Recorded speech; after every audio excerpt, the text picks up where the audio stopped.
when you got the script, what was important for you to set the tone of your character and who she's about?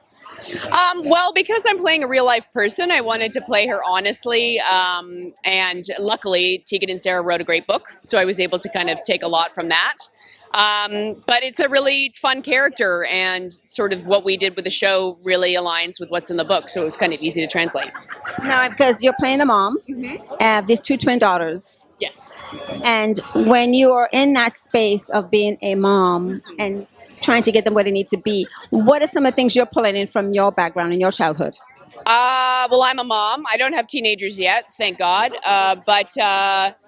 Yeah, just kind of pulling from that experience, and also, again, just establishing a relationship with Rayleigh and Season on set. It was pretty easy to sort of have that relationship showcased. What kind of impact you hope the show would have? I mean, I hope, my hopes are different. I don't know what people, everyone's going to take away from the show, what they're going to take away, but I think it's a really beautiful story about these two girls kind of coming into adulthood, and that happening in a very different time that we're all living in now. Did you see parallels with your teenagehood in doing this? God, yeah, I grew up in Canada, same as Tegan and Sara, so it was very similar. Very similar. Canadian. Yeah. Yeah, thank you. Well, I can't wait to see the show, and everybody's talking about it, and congratulations. Thank you so much. Have a good night. Well, everybody's excited to be here tonight. So what are we looking forward to? Oh my gosh, music? What are we not looking forward to? You? I mean, I'm looking forward to seeing everyone again because it's been so long. I live in Calgary, so yeah. Welcome to LA. Yeah. Second time here for me. We're both also from Calgary. But yeah, honestly, this is fun. This is kind of what I was looking forward to. And then I really want to see Tegan and Sara again. I got to see them again at the Calgary Film Festival, and I was saying earlier, like, they were my favorite people on set. They're actually so sweet. Living as a teenager, I think it applies to any year, but being queer in the 90s was probably especially difficult.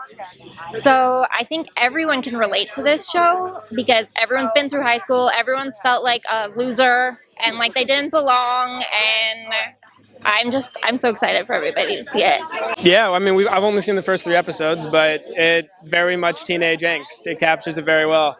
But it's also, I love this show features Calgary like nothing else I've seen. It's not a city that gets a lot of attention in the past, especially. So I can't wait to see the rest of it because like it's not just like it is very good for like the LGBTQ community to have like role models in the show. But I'm excited just to have like kids from Calgary of any walk like being able to see their city represented because it just feels good. Yeah.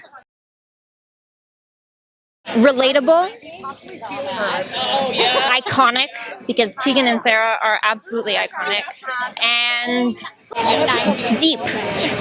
Yeah. Siblings, angst, and self-discovery. Well, social media for each one of you so fans can follow you and find you and stay in touch. Social media? Mine is Gina Mazeros, GEENA_MESZAROS. Marcus DR34. Congratulations, guys. And thank you again. We love being here. Can't wait to see it. Thank you so much. Olivia, tell us about the role you play in this show. So I play a character named Phoebe, and she is a sweetheart, and she's grappling with, figuring out her identity, who she is, pleasing her parents and her friends, and you kind of see that play out through all 8 episodes, but deep down, she just hard worker and a really, really sweet character with sweet intentions. But it sounds like you sound like her a lot. Are you that character? It feels like a lot of you is in that, right? Yeah, I think it was, it was really interesting to tap into playing 15 and kind of that innocence and that naivete in a bit. And I feel like it definitely brought me back. But I think, yeah, it was very, simple to kind of slip into that because she does feel so close to home for me. And I like when there's a show where actors can make us remember what it's like to be a teen, which is great.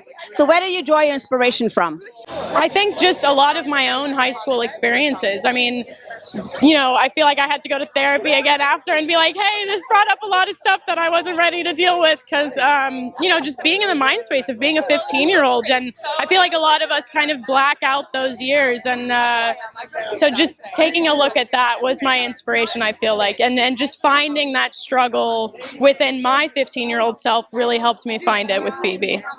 If there was one thing, I mean, I'm sure there are many things you would like to have happen, but if there's one thing you would want audiences or young people to come away when they see the show, what would that be for you? I think just to watch it, and just be so loving and so accepting. It's a beautiful show and it's so grounded. So I hope that bleeds through and the emotional life bleeds through, and I think everyone will be able to see a part of themselves in the show. So before you leave the carpet, social media, so fans can follow you. Oh yes, it's just at Olivia Royer. Thank you. And Olivia, I have to tell you, your necklace is absolutely stunning. So where did you get that from? Like, the whole style is incredible. I had an amazing stylist, and this is vintage Christian Dior, and then this is a lovely gown from Miu Miu in 1999. So absolutely love it. And who was your stylist? Her name is Laura. Yeah. Laura, you did an amazing job. You look beautiful. Enjoy yourself tonight. Thanks for chatting with us. Thank you. So I played Natalie. For me, she was Spirit. I identified her as a non-binary kind of character, someone that feels, connected to both, the presented of both genders, a force of nature, someone who's not afraid to speak up. She's got a very fierce attitude, I think, very fun. She's always looking for adventure and something that's exciting and new. And yeah. So do you feel that you resonated with that character a lot? Do you feel that there were parallels for you? Because I can sense that you kind of sound like that would be you. Definitely.